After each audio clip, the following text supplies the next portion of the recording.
பாரதத்தின் பிரதமரையே 700 கிலோமீட்டர் கூட்டிட்டு போனடா.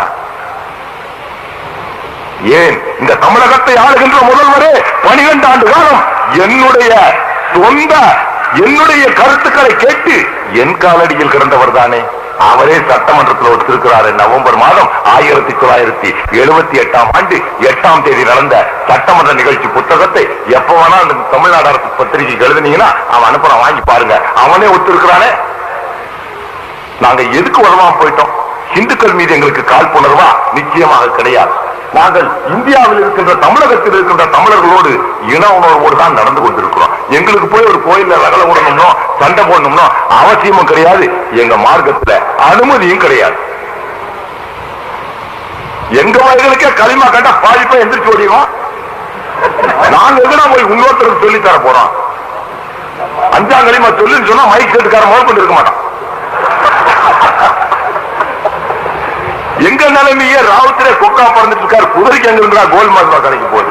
ஏன்டா எங்க பேர்ல பழிய போட்டு நாங்க பாவம் எங்க பொண்டு பிள்ளையெல்லாம் இங்க விட்டுட்டு அவன் ஏதோ ஒரு ஊர்ல பயணம் போயிட்டு இருக்கிற இளமையெல்லாம் அங்க விட்டு போட்டு மிஞ்சறது அவனுக்கு என்னங்க 2 செருப்பு 4 கையில ஒரு சென்ட் புட்டி அங்க போய் நான் அள்ளியா கொடுத்துறான். இருக்கவன் அங்க இருக்கானா? அங்க போய் அதுக்கு படுற பாடுகளை பார்த்தா நமக்கே ரத்த கண்ணீர். இருக்குதோ என்னமோ எரியிற வீட்டுல புடுங்குறதா என்ன இருக்கிறத அரிச்சுக்கிட்டு இங்க வந்து பொண்டாட்டி பிள்ளைகிட்ட 2 மாசம் அவன்கிட்ட பிச்சை வாங்கிட்டு வந்து அதுல 4 நாள் மெட்ராஸ் ஆபீஸ்ல கழிச்சு இங்க 4 நாள் கழிச்சு மாமன் வீடு மச்சான் வீடு 4 நாள் போய் அவன் படுற பாடு பார்த்தா எங்களுக்கு ரத்த கண்ணீர் வருது. நீங்க போய் சம்பாதிக்கிறது மாத்திரம் இல்லையா? டேய், சமீபத்துல வெளியிட்டு இருக்கிற கணக்கு பாத்தியா?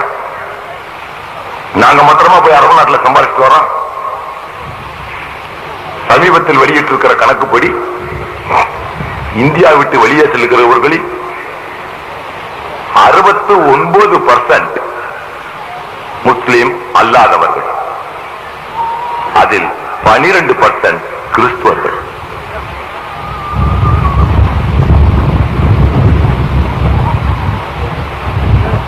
மிச்சம் உள்ள 28% தான் நாங்க.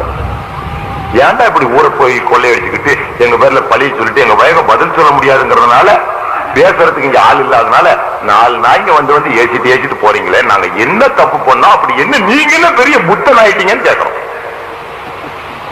நீங்க என்ன பெரிய புத்தனுக்கு பிறந்த புத்தனையே எக்ஸ்போர்ட் பண்ணிட்டீங்க. நல்லவையாவும் இந்த நாட்டில் இருக்கக்கூடாது உங்க கருத்துப்படி. அப்படி நீ நினைக்கிறீங்கன்னா இந்த நாட்டில் நீயே இருக்கக்கூடாது என்று நாங்கள் நினைப்பது எந்த சட்ட சிக்கலும் இருக்காது என்று எண்ணுகிறேன். அந்த எஸ்ஐ சவால் விடுறாரு.